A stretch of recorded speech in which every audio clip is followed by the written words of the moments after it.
South ఇండియాలోనే అతి తక్కువ ధరలకే నాణ్యమైన రత్నాలని అందించే ఏకైక సంస్థ 6JVR.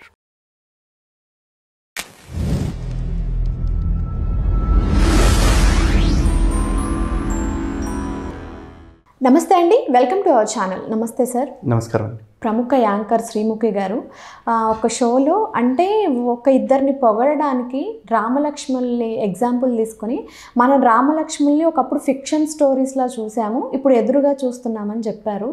అంటే అంత ఈజీగా ఎలా చెప్పేశారు ఆవిడ సార్? అసలు దీని గురించి మీ అభిప్రాయం చెప్పండి.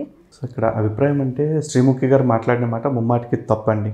ఎందుకంటే రామాయణం అనేది ఫిక్షనల్ కాదు, ఇతిహాసము. అంటే ఇది ఇలాగే జరిగింది. ఇతిహాసం అంటే దాని అర్థం జరిగిన దాన్ని హిస్టరీగా చూడాలి, ఫిక్షన్గా కాదు.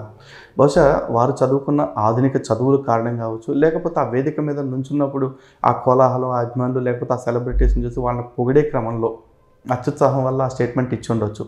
మొత్తానికి ఏదైనా కూడా అనకూడని మాట శ్రీముఖి గారు అనటం జరిగింది. బట్ వెంటనే రెక్టిఫై చేసుకున్నారు. ఒక వీడియో కూడా రిలీజ్ చేసి జరిగింది తప్పే, తప్పు కాదని ఆవిడ అనట్లేదు, తప్పే చేశాను, పెద్ద మనసుతో క్షమించండి అని అడిగారు. అలాగే జై శ్రీరామ్ అని చెప్పారు.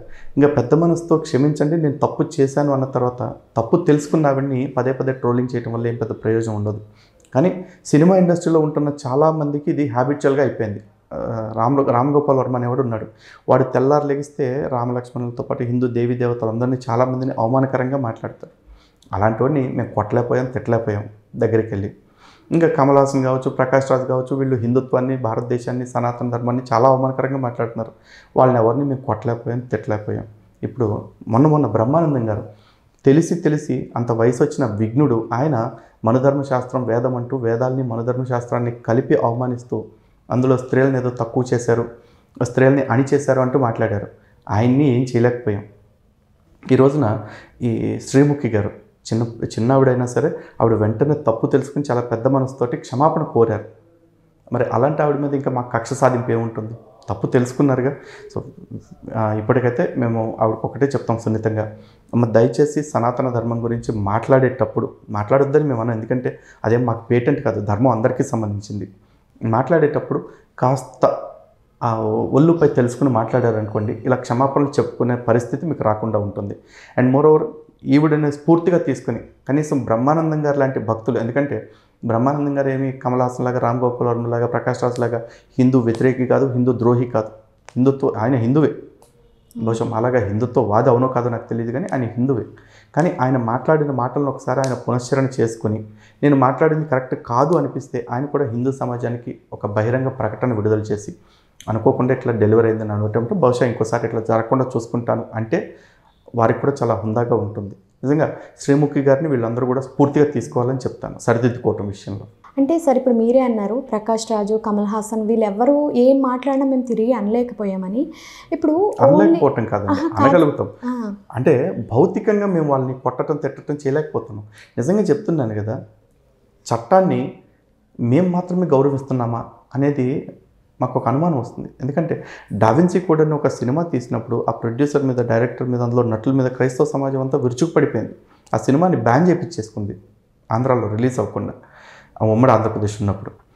ఆ తర్వాత ముస్లింలు చూసుకుంటే చార్లెస్ హెబ్డో అనే ఒక పత్రిక తీవ్రవాదానికి సంబంధించిన ఒక కార్టూన్ వేసినందుకు ఆ చార్లెస్ హెబ్డో పత్రిక మీద దాడి చేసి ఎడిటర్ని చంపేసి ఆఫీస్లో పాత్రికేయులు 2-3 చంపేశారు. అలాగే భారతదేశంలో చూసుకుంటే నూపూర్ శర్మ గారు ఒక వ్యాఖ్య చేసినప్పుడు నూపూర్ శర్మ గారిని మేము రేప్ చేస్తాము, చంపేస్తాం, లేదా రేప్ చేస్తే 50 లక్షలు ఇస్తాం, చంపేస్తే ₹1,00,00,000 ఇస్తామంటూ ఫత్వాలు, నజరానాలు ప్రకటించారు. మరి మా రాముడిని వ్యభిచారం. నేను అదే అడుగుతున్నాను సార్. ఇప్పుడు అదే క్వశ్చన్ వచ్చింది నాకు కూడా. మీరు ఇప్పుడు అంటే మన హిందుత్వం మీద ఒక తప్పు జరిగితే ఏమీ చేయలేకపోతున్నారు. అదే ఇప్పుడు బౌద్ధిజం, క్రిస్టియానిటీలో చాలా మతాలు ఉన్నాయి. వాళ్ళ మతాలకు సంబంధించినది ఏదైనా ఇష్యూ వస్తే వెంటనే రియాక్ట్ అవుతారు వాళ్ళు. అసలు ఇంకా ఆ సొల్యూషన్ అనేది వెంటనే తెచ్చేసుకుంటారు. అదే ఈ హిందూయిజం వచ్చేసరికి ఎందుకని ఆ ప్రాబ్లం సాల్వ్ అవ్వట్లేదు? చెప్తున్నా కదండి, హిందువులకి రాజకీయంగా ఎటువంటి అండదండలు లేవు. ఈ రోజున ఎంఐఎం పార్టీ అధ్యక్షుడు ఉన్నాడు అసదుద్దీన్ ఓవైసీ. వాళ్ళ తమ్ముడు ఒక స్టేట్మెంట్ ఇచ్చాడు, రాముణ్ణి వాళ్ళ తల్లి ఎక్కడెక్కడ తిరిగి కనిందో అంటూ బహిరంగ వేదిక మీద మాట్లాడాడు.